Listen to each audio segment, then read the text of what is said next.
لبيك اللهم لبيك لبيك لا شريك لك رسول الله حسبي ربي في قلبي خير الله حسبي ربي جل الله ما في قلبي خير الله نور محمد صلى الله حق لا إله إلا الله لا إله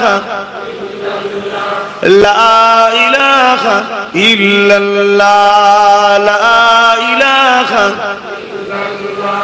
لا إله إلا الله محمد رسول الله لا إله إلا الله لا إله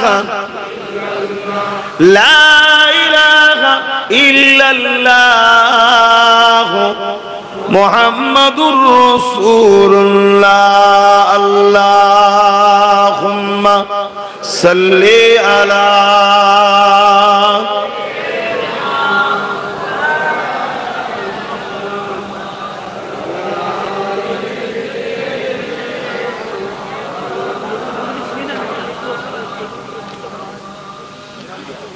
وقال الله تعالى في كلام المزيد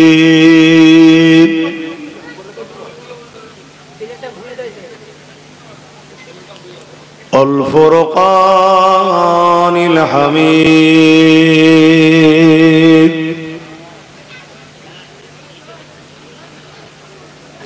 لقد كان لكم في رسول الله أسوة حسنة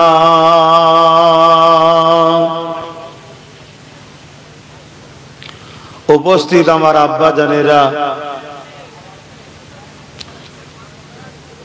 উপস্থিত আমার নওজোয়ান তরুণেরা, যুবকেরা, ছোট ছোট বাচ্চারা, উলামা হযরত, হাফেজে কোরআন, নামাজি, মুত্তাকি, পরহেজগার গণেরা, পর্দার আড়ালে অবস্থিত আমাদের সকলের মা ও বোনেরা,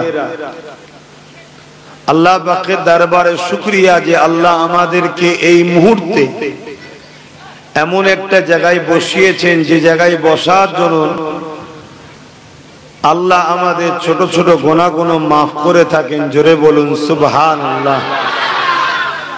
তাই খুশি হয়ে সকলে বলি আলহামদুলিল্লাহ। এ দুনিয়ায় অনেক বসার জায়গা আছে, কয়েকটা জায়গাকে আল্লাহ বড় পছন্দ করে, তার মধ্যে এক নম্বর হলো বাইতুল্লাহ মসজিদ।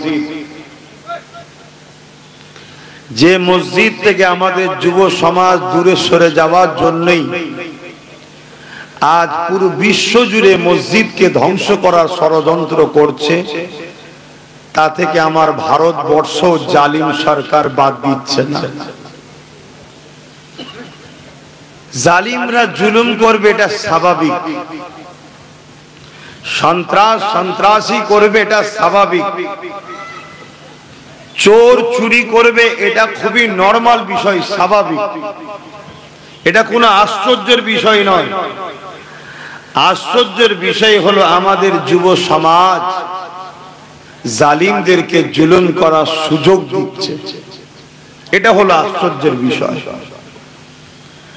আজ যদি উম্মতে মুহাম্মাদি প্রত্যেকটা যুবক ছেলে তার মসজিদে যাতায়াত করত, তাহলে জালিমরা এ সাহস পেত না। জালিম যেমন জুলুম করে জাহান্নামে যাবে, ধ্বংস যেমন হবে, আমরা জালিমদেরকে বকলমে সুযোগ করে দেওয়ার জন্য আমাদের জন্যও কিন্তু ঠিকানা হচ্ছে। বুঝতে পারছেন তো?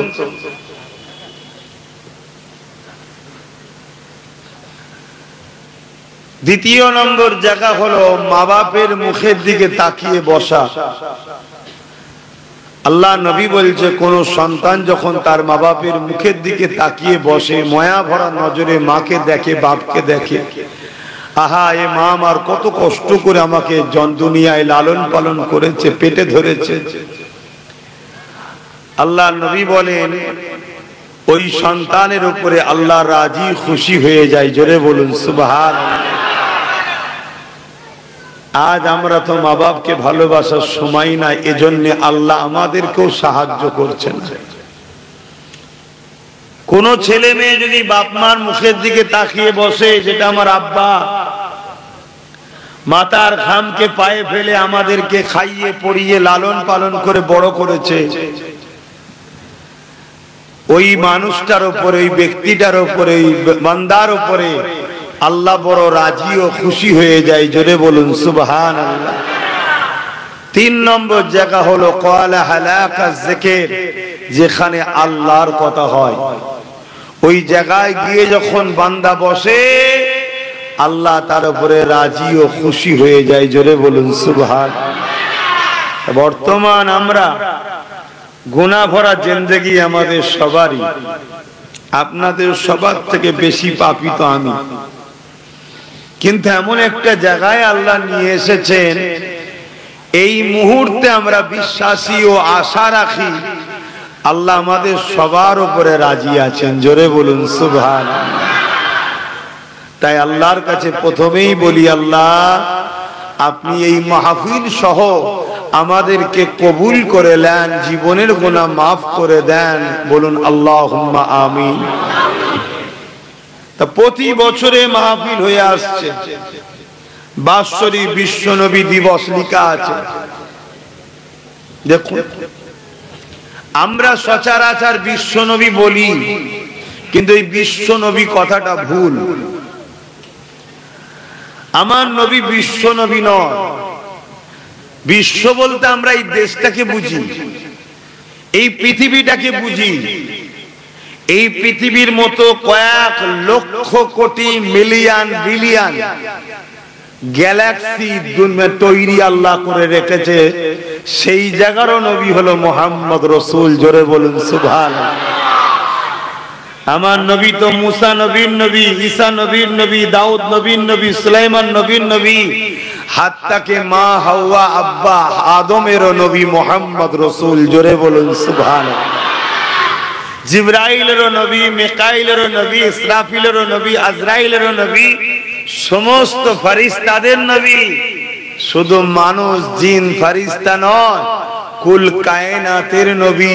আল্লাহ যাদের রব, মুহাম্মদ রাসূল তাদেরই রাসূল। জোরে বলুন সুবহানাল্লাহ।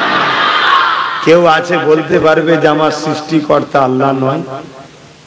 শিক্ষার অভাবে নাও বলতে পারে, তর্কের খাতিরে নাও বলতে পারে, কিন্তু তোমায় স্বীকার করতেই হবে তামাম কায়নাতের একমাত্র স্রষ্টা, লিল্লাহি মা ফিস সামাওয়াতি ওয়া মা ফিল আরদ, জমিন আসমানের একমাত্র সৃষ্টিকর্তা মালিক হলেন আল্লাহ। জোরে বলুন সুবহানাল্লাহ।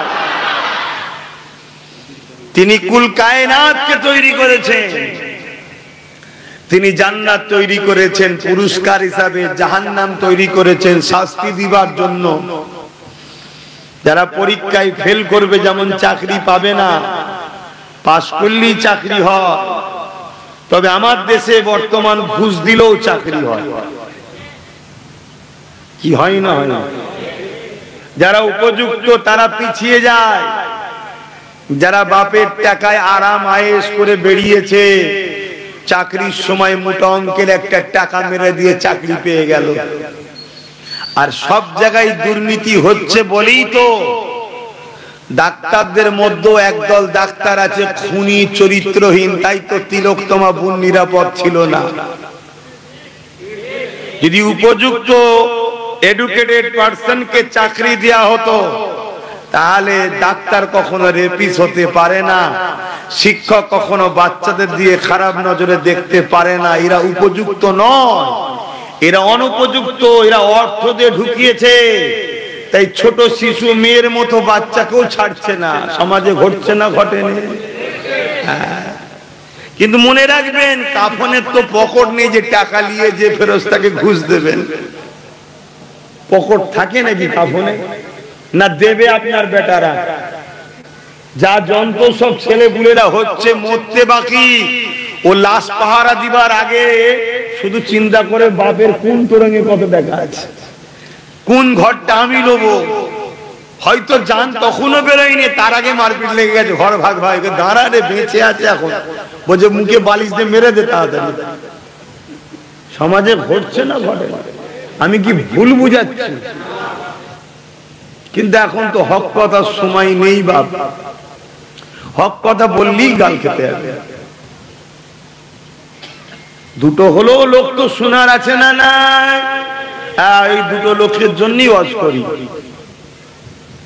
যে নিতে পারবে নেবে, যে নিতে না পারবে না নেবে। আমি তো আমার ডিউটি পালন করতে এসেছি। আমাকে সৃষ্টিকর্তা কিতাবের জ্ঞান দিয়েছে, এলেম দিয়েছে, নবীর বংশ জন্ম দিয়েছে, জবানার মুজাদ্দিদের খানদানের আওলাদ করেছে, মানুষের কাছে প্রিয় করেছে, মেম্বারে তুলে দিয়েছে, হাজির করিয়েছে, মাইক্রোফোন দিয়েছে। সব তো সৃষ্টিকর্তার ইশারাতে হয়েছে। এবারে আমার পরীক্ষা, তুই আমার জন্য কথা বলিস না পেটের জন্য কথা বলিস, না মানুষকে খুশি করার জন্য কথা বলিস, এটা আমি দেখব। আমাকে তো কথা বলতে হবে সৃষ্টিকর্তার জন্য, যিনি আমায় জবান দিয়েছে, যিনি আমার জবানে কথা দিয়েছে, আওয়াজ দিয়েছে। মুখ থাকলেই যে কথা বলতে পারবে এমন নয়। প্রচুর লোক আছে আমাদের সমাজে, মুখ আছে সেম আমাদের মতো দেখতে, সালাম দিলে উত্তর দেয় না। লাস্টে যখন রেগে যেয়ে বলে এত অহংকার কেন, সে তাও সারা দিচ্ছে না। বেচারি কানও নেই, মুখেও নেই। আছে না? না, আল্লাহ তো তা করেনি, আমায় দয়া করেছে না করেন আমার উপরে? তাহলে আমাকে তো আল্লাহর জন্য কথা বলতে হবে। তো ভাইয়েরা আমার নবী পাক সাল্লাল্লাহু আলাইহি ওয়াসাল্লাম তিনি হলেন আখিরি মেসেঞ্জার, তিনি দোনো জাহানের সুলতান, তিনি নবীদের নবী, কুল কায়নাতের রাসূল। তিনি মুহাম্মদ সাল্লাল্লাহু আলাইহি ওয়াসাল্লাম যতটা মুসলমানের, ততটা হিন্দুদেরও, ততটা খ্রিস্টানদের, ততটা আদিবাসীদের, ততটা সাঁওতালদের, ততটা বাগদিদের, প্রত্যেকটা মানুষের তিনি প্রফেট রাসূল। জোরে বলুন সুবহানাল্লাহ। কে মেনেছে কে মানেনি ও কৈফিয়ত লিবার কাজ আমার না, ও কৈফিয়ত নেবে সৃষ্টিকর্তা। আর মুসলমান দাবি করেই যে মানছে, এটাও তো ভাবার দরকার। কি আল্লাহ নবী বললেন, ইসলামের সবথেকে ভালো কাজ হলো ক্ষুধার্ত মানুষকে খানা খাওয়ানো।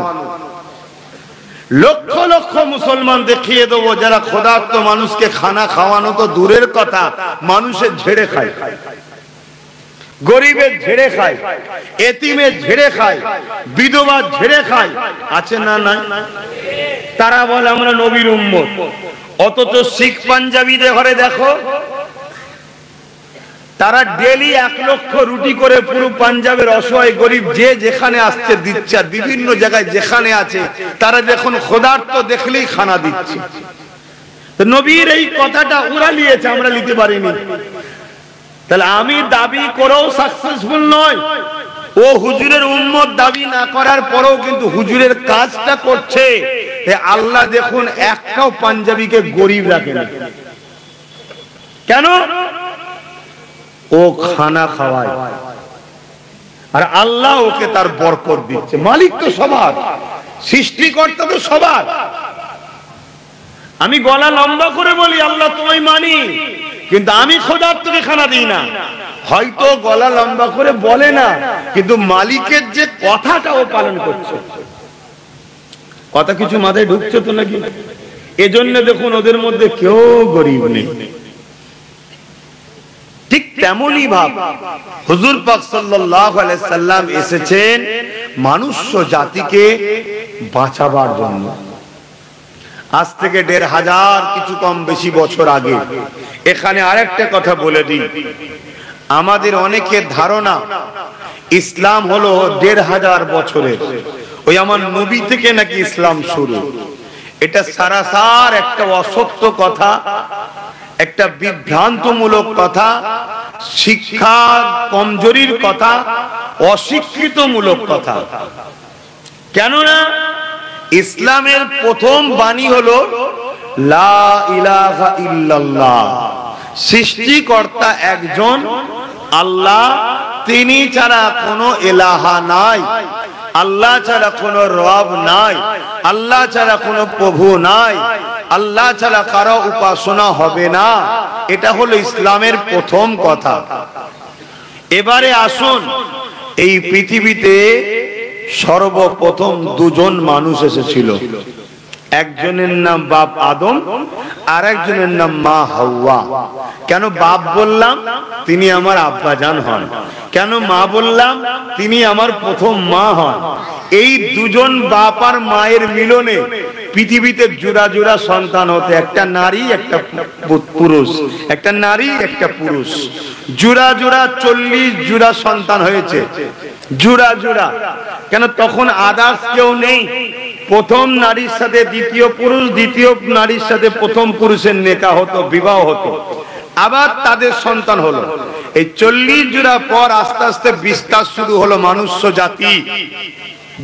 তখন আবার আল্লাহ নিষেধ করে দিলেন, আর তোমরা নিজেদের মধ্যে নেকা নয়, এবার একটু দূর সম্পর্কে নেকা। এভাবে আস্তে আস্তে আরো বিস্তার শুরু হলো। তখন বলতে শুরু হলো, যার সাথে রক্তের সম্পর্ক নাই তার সাথেই তুমি নেকা তৈরি করো। কথা মাথায় ঢুকছে? এইভাবে পৃথিবীতে মানুষ্য জাতির সূচনা শুরু হয়েছে। একজন পুরুষ আর একজন নারী। পুরুষের নাম আদম আর নারীর নাম হাওয়া। এনারা দুজনেই হলো পৃথিবীর সমস্ত মানুষের প্রথম বাবা। তাই আমারও প্রথম বাপ যিনি, হিন্দু খ্রিস্টান দলিত আদিবাসী সাঁওতাল বাগদি সবার প্রথম বাপ তিনি। আমারও প্রথম মা যিনি, সবার প্রথম মা তিনি। তিনারা কি ভাষায় ডাকে আমি জানি না, কিন্তু এটা সবাইকে মানতেই হবে। পৃথিবীতে দুজন এসেছিল, কি নামে তিনাকে ডাকে সেটা আলাদা বিষয়, কিন্তু সমস্ত মানুষকে স্বীকার করতে হবে যে আমরা এক বাপ আর এক মা থেকে পৃথিবীর মানুষ তৈরি। এই সূত্রে আমরা হিন্দু, মুসলমান, খ্রিস্টান, জৈন, বৌদ্ধ সবাই আমরা ভাই বোন। শুনছেন তো নাকি? আমরা এক বাবা মার ছেলে।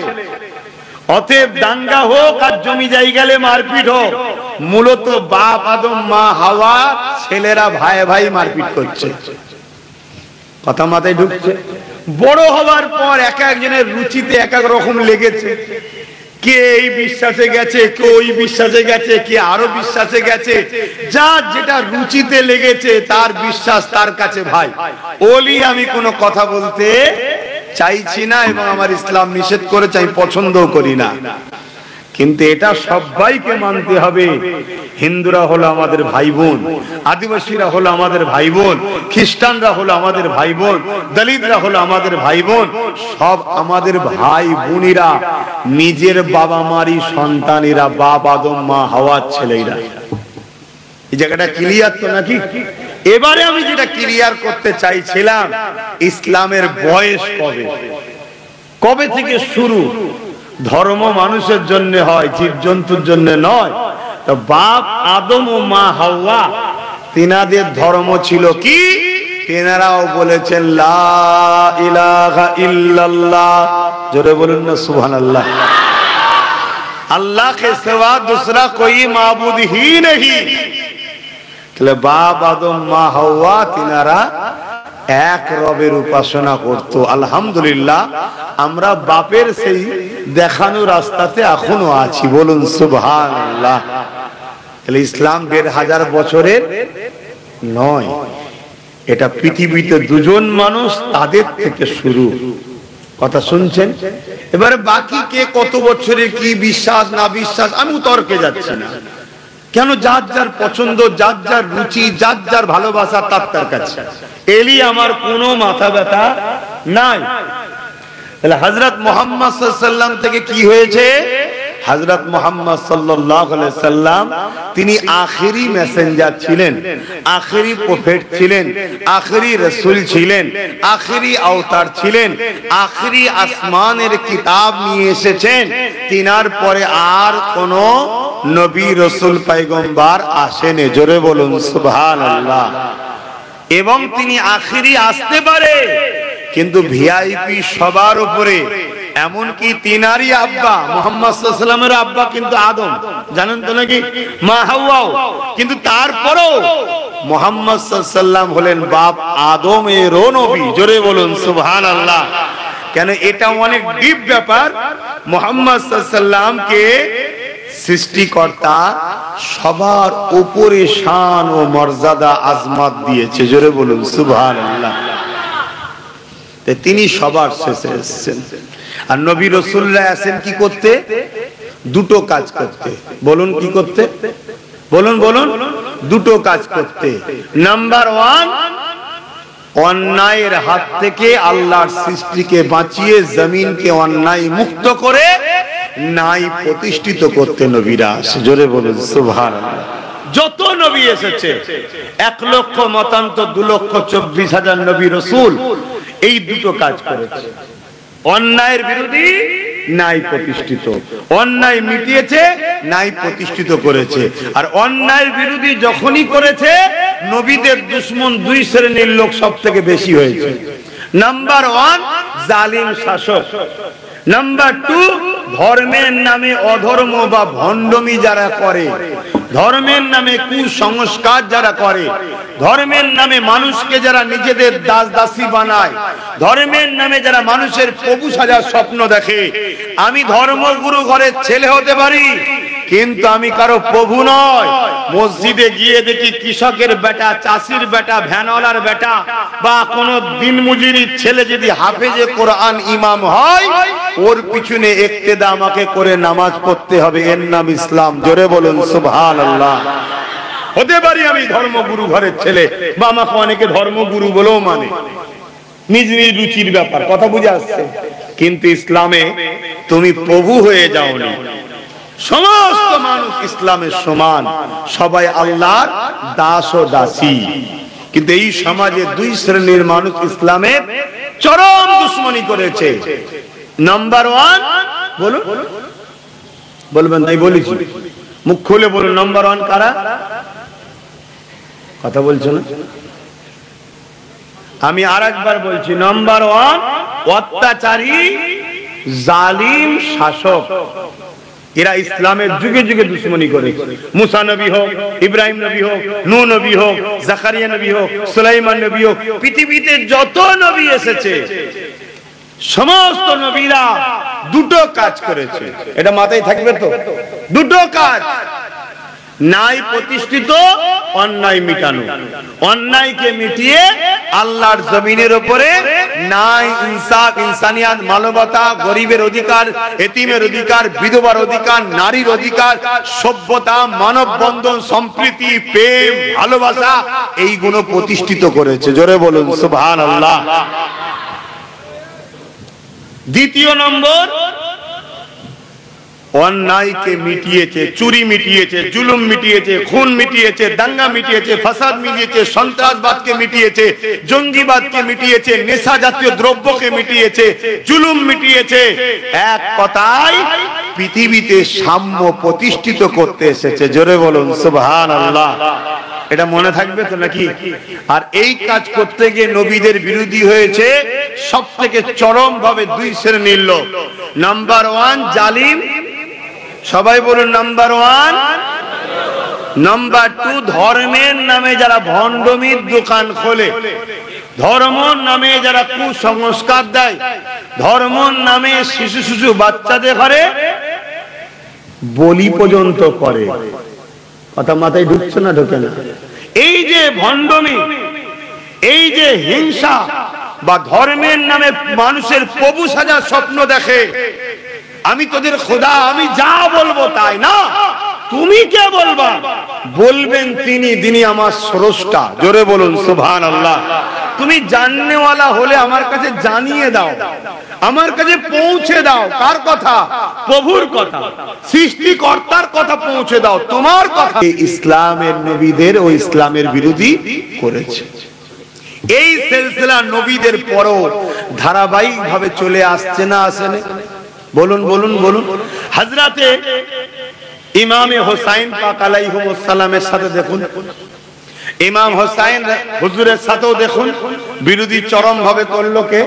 অত্যাচারী শাসক। চলে আসুন আর একটু নেমে যাই, আর একটু চলে আসি আমার দেশে চলে আসি। খাজা গরিবের নামাজের সঙ্গে বিরোধী করলো কে? অত্যাচারী শাসক জালিমরা। আবার আরেকটু নিচে চলে আসুন, হতভাগা আকবর যখন মুগলে আজম ছিল তখন হযরতে মুজাদ্দেদ আল-পেশানির সঙ্গে বিরোধী করলো কে? আর একটু নেমে আসুন, দেখুন আমার দেশে যখন আব্দুল আজিজ মুহাদ্দিস দেলভি, টিপু সুলতান থেকে শুরু করে বড় বড় উলামায়ে হকরা যখন বলল এই ব্রিটিশরা অত্যাচার করছে, এরা মানুষকে কৃতদাস দাসী বানিয়েছে, নীলকর চাষি নামে চাষিদেরকে হত্যা করছে, তখন বিরুদ্ধে হয়ে গেল। দেখুন 50,000 উলামাকে হত্যা করেছে। এটা যুগ যুগ ধরে চলে আসছে বাপ। তা আজকের দিনও আমি আব্বাস সিদ্দিকী যদি জালিম শাসকের অন্যায়ের বিরুদ্ধে অর্থাৎ ইসলাম যদি বলি, আমার বিরুদ্ধে দুই শ্রেণীর লোক দাঁড়াবে। এক শ্রেণীর হলো জালিম শাসক, দ্বিতীয় শ্রেণী হলো ধর্মের নামে যারা দোকান চালায়, তারা আমার বিরুদ্ধে যাবে ভাই। এবারে আপনাকে বিবেচনা করতে হবে। আমার কওমের একটা সবথেকে বড় ভুল এখন, এটা আগে ছিল না এখন, সেটা হলো কি আমার কওম নিজে পড়া বন্ধ করে দিয়েছে। আজ থেকে 100 বছর পিছিয়ে যান, আমার কওমের মাঠে খাটা লেবারটা, আমার কওমের দোকানের সেলসম্যানটা, আমার কওমের জনটা, আমার কওমের যে কোনো গরিব লেবার হোক যাই হোক, বই পড়তো। শুনছেন তো নাকি? এজন্য বাপ 100 বছর আগে পর্যন্ত পৃথিবীর বুকে সমস্ত ধর্মের মানুষ আমাদেরকে শ্রদ্ধা করত, আমাদের কাছে আশ্রয় নিত। এই 100 বছর হলো আমার কওমকে বড় প্ল্যান মাফিক তথাকথিত একদল ধর্মের লেবাসে আমাদেরকে ধর্মীয় কিতাব পড়া থেকে দূরে সরিয়ে দিয়েছে। ওয়াজ যেমন শুনছেন ভালো কথা, ওয়াজ নসিহত করছেন, এক জায়গায় সবাই বসেছেন, সুবহানাল্লাহ আলহামদুলিল্লাহ আল্লাহু আকবার হলো, দোয়া হবে, ভালো জিনিস, খারাপ বলছি না। ওয়াজ বন্ধ হয়েছিল বলেই তো আইয়ামে জাহিলিয়াত শুরু হয়েছিল। কোন নবী ওয়াজ করেন ঈসা নবী চলে যাওয়ার পর। ওয়াজ দরকার আছে, কিন্তু বাপ জান আমার, ভাই জান আমার, মা আমার, বোন আমার, নিজেকেও একটু অভিজ্ঞতা থাকা দরকার। আপনি কারবার খুলতে চাইছেন, যে কারবার করবেন ওই সম্বন্ধে যদি আপনার ন্যূনতম যদি জ্ঞান না থাকে, আপনি যত লক্ষ কোটি টাকায় পুঁজি লাগান না কেন, আপনাকে একদিন জিরো করেই ছাড়বে।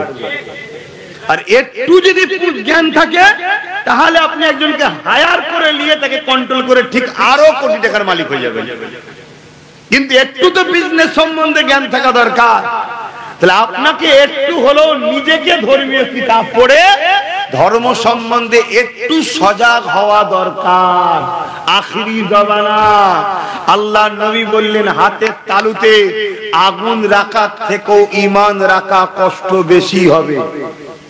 চলো আগুন নিয়েছে, হাতে একটু রাখো, কেউ পারবে?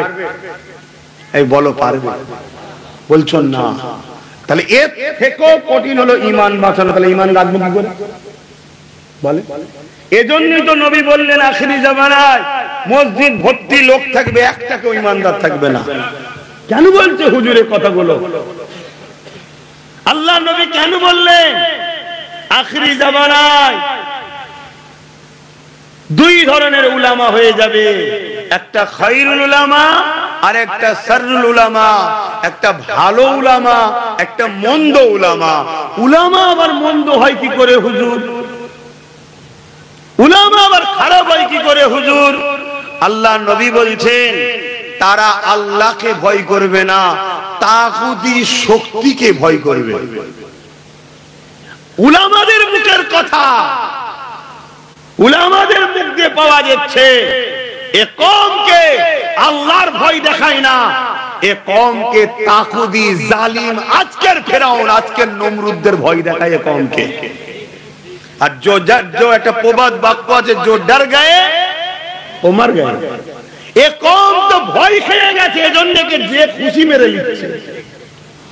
আর যেদিন এ কওম 3000 সৈন্য নিয়ে 2 লক্ষ রোমের বিরুদ্ধে লড়াই করতে নেমেছিল।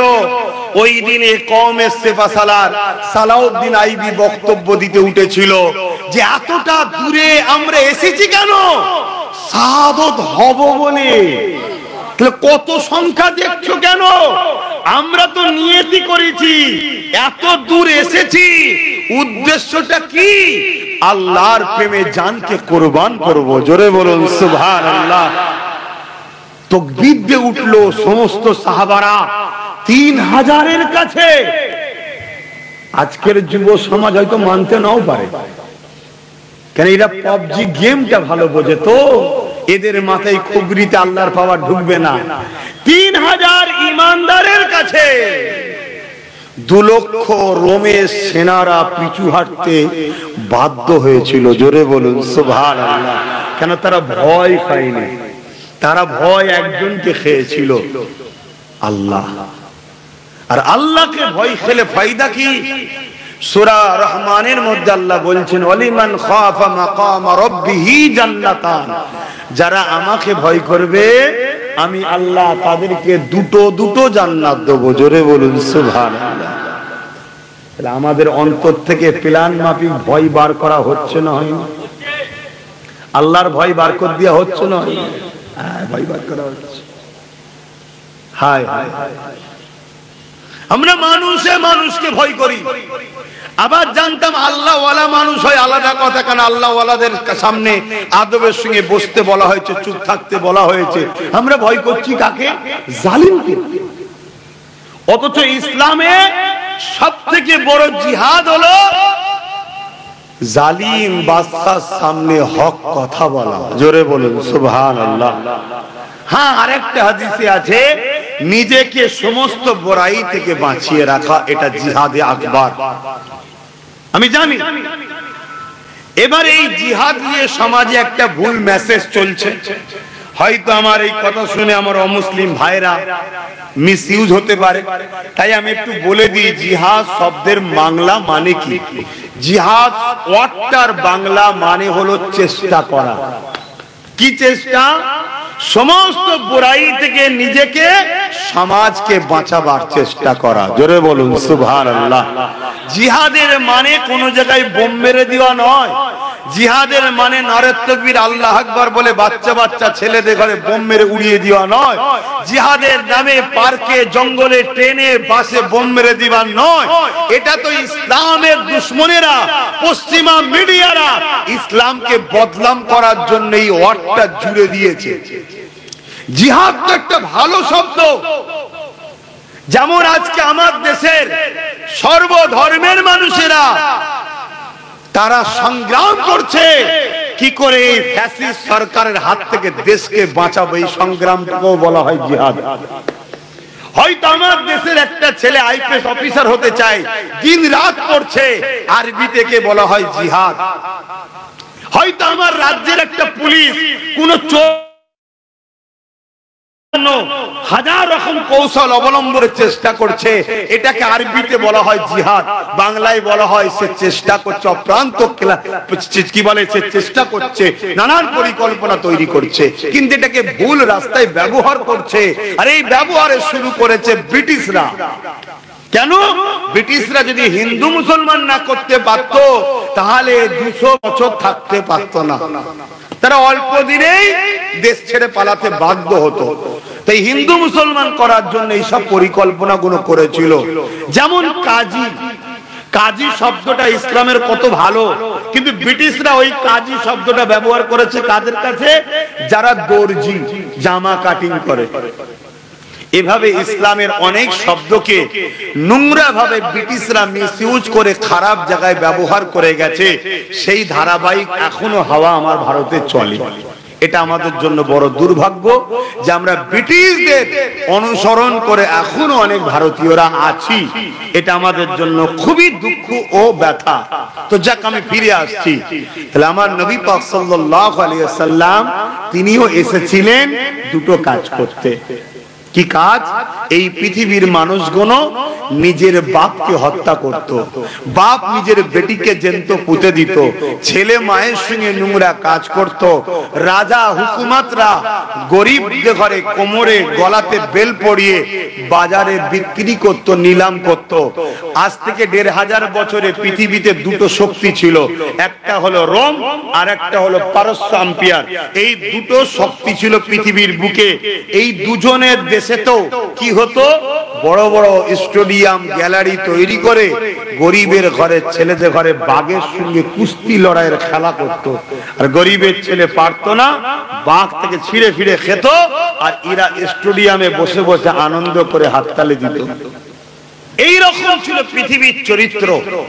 ইনসাফ বলে কিছু ছিল না, ইনসানিয়াত ছিল না, নারীর অধিকার ছিল না, বাবার অধিকার ছিল না, মায়ের অধিকার ছিল না, কি গরিবের অধিকার ছিল না। জুলুম পৃথিবীতে ছেয়ে গিয়েছিল। এই অশান্ত মানুষগুলোকে শান্ত পরিবেশ, শান্ত সমাজ গড়ার জন্য মহান সৃষ্টিকর্তা, সর্বকালে সর্বশ্রেষ্ঠ মহামানব হযরত প্রফেট মুহাম্মদ সাল্লাল্লাহু আলাইহি ওয়াসাল্লামকে তৎকালীন সময় মক্কা ছিল পৃথিবীর বুকে আবার সব থেকে বেশি খারাপ জঘন্য জায়গা। কথা বুঝে আসছে? ৩৬০টা নকল খোদা ছিল কাবার সামনে। কাবা বানিয়েছে আদম আলাইহিস সালাম, তারপর ইব্রাহিম আলাইহিস সালাম। অনেক ইতিহাস আছে ভাই, ওদিকে যাচ্ছি না। সেই জায়গাতে বাচ্চা বাচ্চা ছেলেদের ঘরে ওই নকল খোদাকে খুশি করার জন্য বলি দেওয়া হতো। এত নোংরা সমাজ ছিল। ও কাজের মেলা হতো, উলঙ্গ নারীর নাচ হতো, নারী কিনা বেচা হতো আলু পটলের মতো। ওই নারীকে ধনীরা কিনে নিয়ে যেত, ওই নারীর দেহ শোষণ করত। যদি নারীর পেটে কন্যা সন্তান হতো তাহলে ওই নারীকে হত্যা করে কন্যাকেও হত্যা করত। আর নারীর যদি পুত্র সন্তান হতো সন্তানটাকে নিয়ে নারীটাকে হত্যা করতে। এই ছিল পৃথিবীর চরিত্র, পুরো পৃথিবী। ঠিক এমনই সময় আল্লাহ এই পৃথিবীর মানুষগুলোকে বাঁচাবে, সঠিক রাস্তা দেখাবে বলে আমার নবীকে পাঠালেন। আল্লাহ নবী 570 খ্রিস্টাব্দে বারির রবিউল আউয়াল মাস বেসাদিকের সময় তামাম আলমের জন্য রাহমাতাল লিল আলামিন হয়ে দুনিয়া জমিনে আগমন করলেন। আব্বা আব্দুল্লাহ মামিনার ঘরে তাসলিম নিয়ে আসলেন। এ যুবকেরা, তরুণেরা, আমার নবী পাক আস্তে আস্তে বড় হতে লাগলেন। 40 বছর বয়স হয়ে গেল। কাবা শরীফের পাশে একটা উঁচু জায়গাতে দাঁড়ালেন। প্রতিবেশী ডাক দিতে লাগলে, এ আমার মাতৃভূমির মানুষেরা, এ আমার প্রতিবেশীর মানুষেরা, এদিকে আসেন, এদিকে আসেন। সবাই আমার রাসূলুল্লাহ ডাকে সাড়া দিল। আল্লাহ নবী তাদেরকে লক্ষ্য করে আরো একটা উঁচু পাহাড়ের দিকে লক্ষ্য করে বললেন, একটা বড় পাহাড় দেখা যাচ্ছে। ওই যে পাহাড় দেখছো, ওই পাহাড়ের ওই পাদদেশে একদল লোক আছে, তোমাদের উপরে হামলা করবে। আমি মুহাম্মদ যদি বলি তোমরা মেনে নেবে? তখন তারা বলছে হ্যাঁ মেনে নেব। সবাই বলছে, পুরো এলাকার লোক। আল্লাহ নবী বললেন, তোমরা তো কেউ নিজের চোখে দেখোনি, মানবে কেন? তারা বলছে যে হে মুহাম্মদ সাল্লাল্লাহু আলাইহি ওয়াসাল্লাম, 40 বছর আপনি আমাদের কাছে বড় হচ্ছেন, কোনদিন মিথ্যা বলেন না, কোনদিন ইয়ারকি ফাজলামি করেননি, কারো ক্ষতি চান না, কাউকে কষ্ট দেন না, কাউকে কটু কথা বলেন না। অর্থাৎ 40 বছর ধরে নবীর আখলাককে তাদেরকে দেখিয়েছে আল্লাহ, যাতে করে তারা অবিশ্বাস করার কোনো জায়গা না পায়।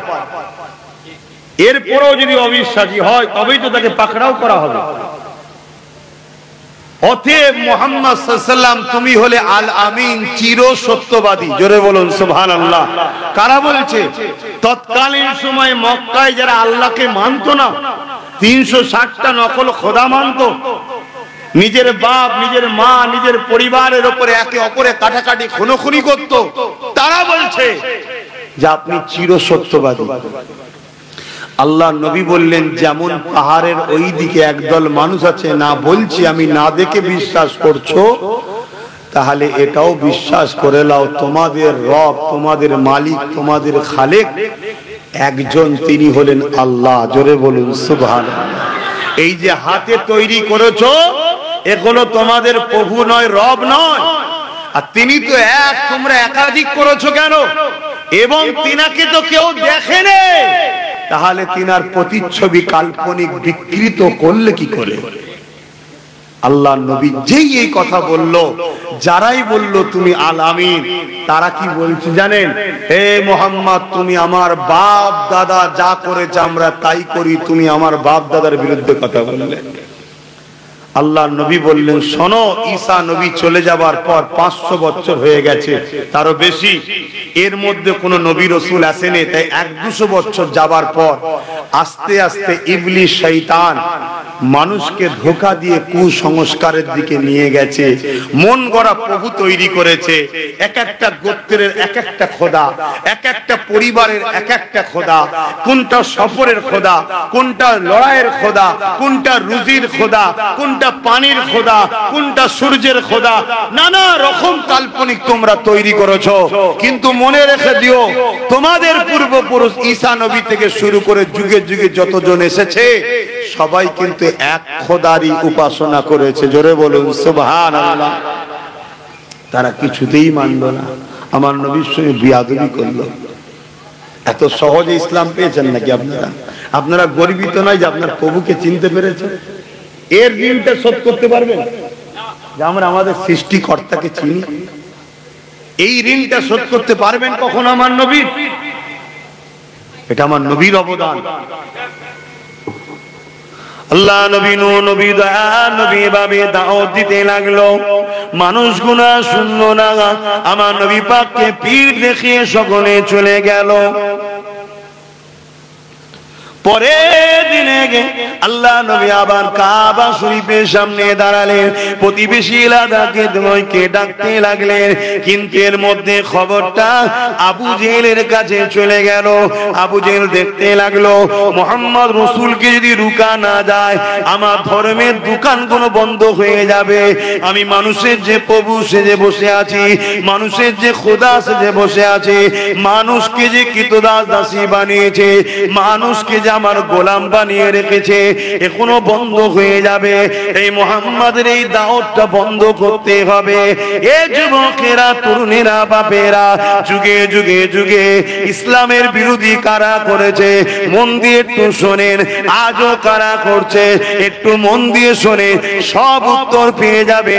এ যুবকেরা আল্লাহ নবীকে তাই আবু জেহেল রুকার জন্য ওই ভিড়ের মধ্যে ঢুকে গেল। আল্লাহ নবী প্রথম দিনের নাই যেমনই বলল, লা ইলাহা ইল্লাল্লাহ আনা মুহাম্মাদুর রাসূলুল্লাহ। এ আমার প্রতিবেশী, তোমাদের রব হলো একজন, তিনি হলেন আল্লাহ। তিনাকে কেউ দেখেনি, তিনার কাল্পনিক ছবি তোমরা কি করে তৈরি করলে? তিনি তো এক, দ্বিতীয় কেউ নয়। তিনি এক রব, এক মালিক, এক প্রভু। তিনি জমিন আসমানের একমাত্র মালিক। এই কথা যখনই রাসূলুল্লাহ বললেন, ওই সময় আবু জেহেল আগিয়ে এসে আমার নবীর গায়ে পর্যন্ত হাত তুলে দিল। ভাবছেন সেই নবীর কষ্টের ইসলাম এখন আমাদের কাছে দায়িত্বে এসছে, তাই তো নাকি? আমরা যদি এই ইসলামকে নিয়ে খেলা করি, আল্লাহ আমাদেরকে ছেড়ে দেবে মনে হয়? পরকালে তো ধরবে, দুনিয়াতেও লাঞ্ছিত, অপমানিত, পদদলিত, বেইজ্জতি করবে না? করবে না? আমাকে আপনারা ভালোবাসবেন কি জানি না, আমি মনে করি গাছের পাতা খোদার বিনা হুকুম ছাড়া লড়ে না। আপনারা মানেন? তাহলে ভারতের প্রধানমন্ত্রী কে হবে এতে খোদার হুকুম ছাড়া হয় নাকি? কথা বলছে না? খোদার হুকুম ছাড়া হয়? খোদার হুকুম ছাড়া হয়? তাহলে যে জালিম বসেছে আল্লাহ বসিয়েছে। দিদি বলেন কেন? নমরুদকে কেন বসিয়েছিল? ফেরাউনকে কেন বসিয়েছিল? সাদ্দাতকে কেন বসিয়েছিল? দুটো জিনিস, মুমিনের ঈমান পরীক্ষা আর মুনাফিককে সাইজ। আচ্ছা বুকে হাত দিয়ে বলুন, জালিম হুকুমত যদি আমাদেরকে মেরে ফেলে আমাদের কোনো আফসোস আছে? আল্লাহর রাহে মরবো তো কি হয়েছে? এই অসুবিধা আছে? কোন আফসোস নেই তো। আমরা আল্লাহকে মানার জন্য যদি মানো, ইসলামকে মানার জন্য যদি মারো, মসজিদ মাদ্রাসাকে ভালোবাসার জন্য যদি মারো, এই মরণ তো আমাদের জন্য বড় সাকসেসফুল। জোরে বলুন সুবহানাল্লাহ।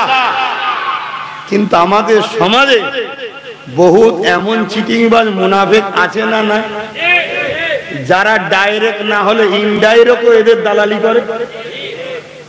তাদের কি হবে? তাহলে মুমিনদের জন্য পরীক্ষা আর মুনাফিকের জন্য শাস্তি। আচ্ছা, এই জালিম শুধু আমাদেরকে জুলুম করছে? বলুন, কোন জালিম যখন হুকুমত কোন জায়গায় বসে শুধু কি মুসলমানকে জুলুম করে? আমাদেরকে একটু বেশি করে। আমাদেরকে বেশি করার কারণ আছে, কেন আমরা এসসি এসটি ওবিসি আদিবাসী হিন্দু গরিব যাই হোক, কেউ বিপদে পড়লে তার হয়ে পাঠাবো না। জালিম চিন্তা করে মুসলমানের দিকে যদি এসসি এসটি চলে যায় তাহলে তো আগামী দিন দেশের মাথায় এরাই বসে পড়বে, এদেরকে প্রথম পেটো। এজন্য আমাদের একটু বেশি মারে। কিন্তু জুলুমটা কি শুধু আমাদের উপরে হচ্ছে না, সবার উপরে? উত্তরপ্রদেশের দিকে তাকিয়ে দেখো না, ঘোড়া করে বিয়ে করতে গেছে, পিটিয়ে মেরে দিতে। কেন? তুই নিচু জাত, ঘোড়ায় বসবি কেন? পানি নিতে গেছে, পানি একজন ভিআইপির পাত্রে হাত দিতে, পিটিয়ে মেরে ফেলেছে। কেন? তুই নিচু জাত, আমার হাত দিলি কেন? আমার বাংলায় স্কুলের সামনে চিৎকার দিচ্ছে, আমাকে কলেজ থেকে বার করে দেওয়া হলো। কেন? বলছে তুই অছুত, নিচু জাত, বেরো। এই রিসেন্ট দেখলাম একই দলের কার্যকর্তা প্রথম চেয়ারে বসে আছে, আপনারা দেখলে সাক্ষী দেবেন, তাকে তুলে দিয়ে বলছে বেরো, যাও পিছনে যাও, অছুত কোথাকারে পিছনে যা। একই দলের লোক, দেখেছেন কেউ? একটু হ্যাঁ কি না বলে? তাহলে বুঝতে পারছেন কি হচ্ছে? যতক্ষণ মুসলমানকে মিটাবার দরকার ততক্ষণ অছুত এখন ভাই ভাই, এসসি এসটি এখন ভাই আমাদের। যখন মুসলমানকে পিটানো হয়ে যাবে তখন বলবে অছুত পায়ের তলায় বস। এই আমার বাংলায় পান্ডুয়াতে সম্ভবত 180টা পরিবারকে তাদের ধর্মীয় স্থান, তাদের স্থান মন্দির যাই হোক, সেখানে প্রবেশ করতে দেওয়া বন্ধ করে দিয়েছে। কেন? তুই নিচু জাত। শুনছেন না? শুনুন। কিন্তু আমার ঘরে যদি কেউ একজন আসে, সে কোন জাত দেখি না, যে সোফাতে আমি বসি তাকেও সে সোফাতেই বসতে দিই, পাশাপাশি। কেন? ও আল্লাহর সৃষ্টি, আমাদেরই মানুষ সে। এই জন্য আবু জেহেল দেখলো মোহাম্মদ রসুলকে যে রুখা না যায়, আমি যে একটা বিভাজন তৈরি করে রেখেছি, নেতারা আমরা যারা আছি আমরা হব প্রভু, তোরা হবি সব আমাদের প্রজা। তোরা খেতে পাস চাই না পাস, তোদের বেটিগুলো আমাদের ভোগের জন্য পাঠাতে হবে। এই ছিল চরিত্র বাবা, এখনো আছে এই চরিত্র। আমার অজে কি অসুবিধা হচ্ছে? আমি এসব ওয়াজ করি, আপনারা জানেন তো, তাই তো দাওয়াত করেছেন, তাই তো শুনতে এসেছেন। আমার কাছে অন্য ওয়াজের আশা করলে তো হবে না। কেন? আমি তো কুনতুম খায়রা উম্মাতিন উখরিজাত লিন-নাস তা'মুরুনা বিল মা'রুফ ওয়া তানহাউনা আনিল মুনকার। আল্লাহর কোরআন বলছে ইসলামের ট্রেনটা দুটো পাট্টির উপর দিয়ে যাচ্ছে। একটা হলো অন্যায়কে মিটাও, ন্যায়কে প্রতিষ্ঠিত করো। এই ডিউটি আল্লাহ আমাদেরকে দিয়েছে। জোরে বলুন সুবহানাল্লাহ। এই আজকে যদি প্রত্যেকটা মসজিদ থেকে, প্রত্যেকটা খানকা থেকে, প্রত্যেকটা মক্তব থেকে, প্রত্যেকটা দরবার থেকে, প্রত্যেকটা জলসা থেকে অন্যায়ের বিরুদ্ধে আওয়াজ উঠতো আর জালিমের বিরুদ্ধে আওয়াজ উঠতো, মজলুমদের পাশে দাঁড়াবার কথা হতো, তাহলে এ সমাজে সর্বধর্মের গরিবরাই নিরাপদে থাকতো। জোরে বলুন সুবহানাল্লাহ। এ সমাজে ওয়াজ হয় ঘন্টার পর ঘন্টা নামাজ নিয়ে, ঘন্টার পর ঘন্টা ওয়াজ হয় রোজা নিয়ে, ঘন্টার পর ঘন্টা ওয়াজ হয় হজ নিয়ে। আমি বিরোধী নয়, নামাজ রোজা হজ যাকাতের আলোচনার দরকার আছে। জুম্মার দিনে ইমাম সাহেব বললি যথেষ্ট, কিন্তু এই ওয়াজ করার ডিউটিটা হলো বাপ মা। নামাজের ওয়াজের ডিউটি কার? বাপ মা।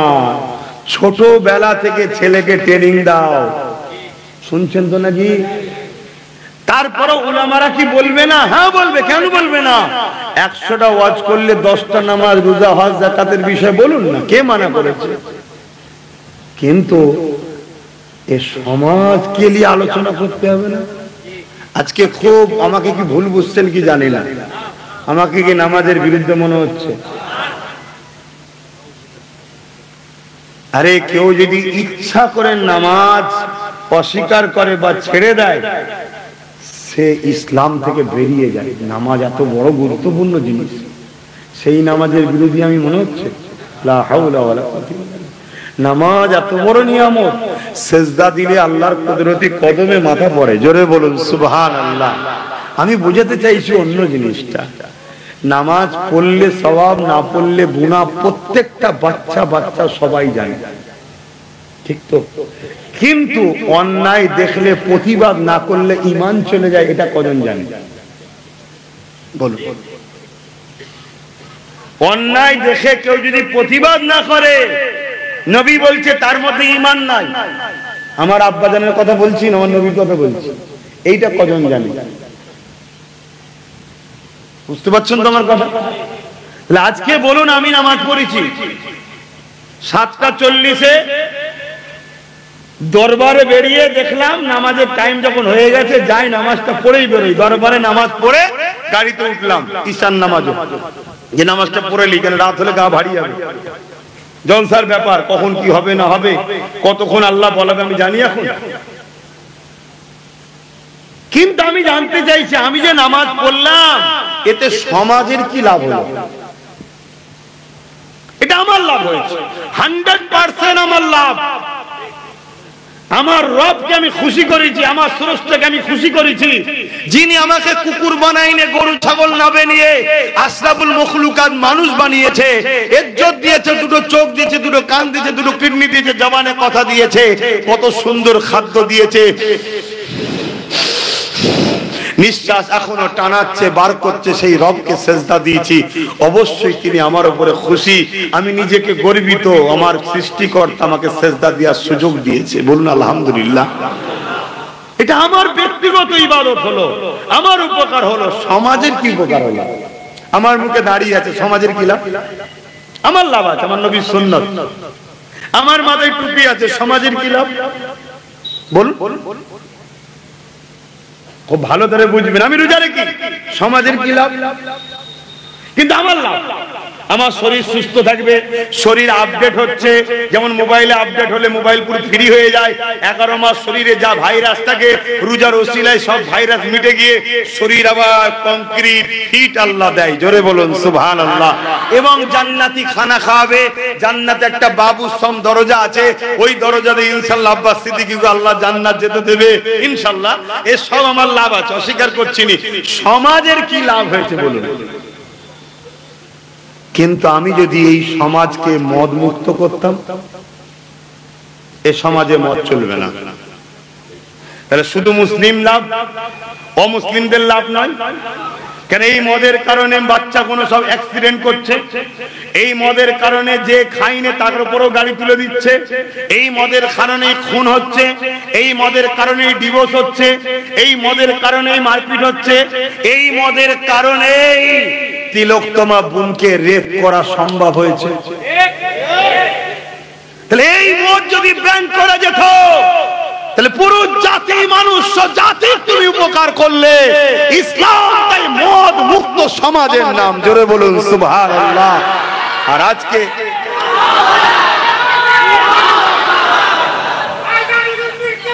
আজকে আমরা মুসলমান, আমি তো একটু বেশি বলি, ওই জন্য অনেকের রাগ হয়। ওপর থেকে নিয়ে নিচু, পীর থেকে নিয়ে পীরজাদা, মুফতি থেকে নিয়ে মৌলানা, সবাই আজকে মদের বিরোধী তো দূরের কথা, মাতাল সরকারের দালালি শুরু করেছে।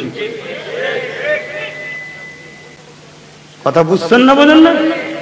তখনই আব্বাস সিদ্দিকী হয়ে গেলাম খারাপ। এতক্ষণ পর্যন্ত ঠিক ছিলাম, এইবার এইটুকু কথার জন্য খারাপ হয়ে গেলাম। এটা ঠিক নাই। তাহলে ইসলামের কিছু লোভ, কিছু লোভ না। ইসলামের কিছু লোভ, কিছু লোভ না। এটা চিটিংবাজি করা না। মানতে পারেনি আলাদা কথা। বাপ, এই যুব সমাজ এরা কি সব মানতে পারে না? আমি সব মানতে পারি ইসলামে। আমি সব মানতে পারছি নাকি? কিন্তু বিশ্বাস করি, কোন জিনিসকে অস্বীকার করি না, চেষ্টা করি ভালো হবার, কিন্তু হচ্ছে না। আল্লাহ তো সব দেখছেন।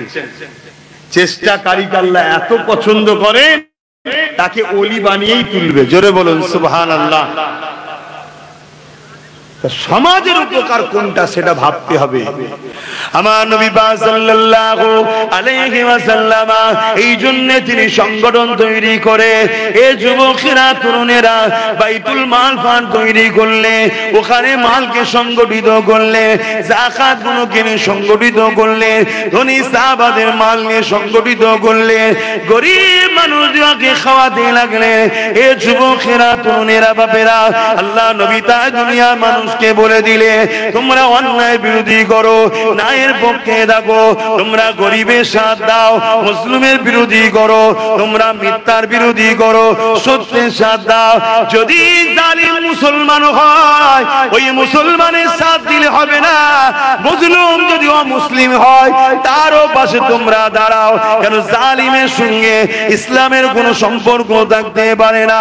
জুলুম মিটাবার নাম ইসলাম। তুমি মুসলমান দাবি করতে পারো, তুমি যখন জুলুম করছো এই কাজটা ইসলামের বিরোধী, তাই তোমার উপরে আমি সাথ দিতে পারি না। আর যার উপরে জুলুম করছো ও হলো মুসলিম, ও হলো অসহায়, হতে পারে সে অন্য ধর্মের, তার পাশে দাঁড়ানোটা এটা হলো আমার রাসূলুল্লাহর সুন্নাহ। এ যুবকেরা তরুণেরা, মক্কার মানুষের জন্য আল্লাহ নবী কথা বলেছিল, একটাও তো কেউ আল্লাহ ছিল না, ইসলামের ছিল না, কিন্তু আবু জেহেলের বিরুদ্ধে এই অসহায় মানুষগুলোর জন্য আল্লাহ নবী কথা বলেছিল। যারা কেউ আমার রাসূলুল্লাহ ছিল না গো, যারা কেউ আল্লাহকে মানত না, তারাও 360টা খোদা মানত, তারাও আগুনের উপাসনা করত, তারাও সূর্যের উপাসনা করত, বিভিন্ন জিনিসকে তারা মানত। আল্লাহ নবী তাদের পাশে দাঁড়িয়ে আবু জেহেলের বিরুদ্ধে কথা বলেছে, এ আবু জেহেল গরিবদেরকে মেরো না, এ আবু জেহেল কৃতদাস দাসী রাখাল বানিয়ে রেখো না, এ আবু জেহেল বেলালকে আজাদ করে দাও, এ আবু জেহেল এটা করো না ওটা করো না। এ যুবকেরা তরুণীরা বাপেরা, আমার নবী পাকের জানে দুশমন আবু জেহেল হয়ে গেল। এই আজকের দিনে আমি উলামা, আমি পীরজাদা, আমি পীর সাহেব, আমাকে কথা বলতে হবে আমার মনুষ্য জাতির জন্য। আমার দেশের কে হিন্দু, কে আদিবাসী, কে সাঁওতাল, কে মুসলমান, কে কোন ধর্মের, আমি আমার জাতি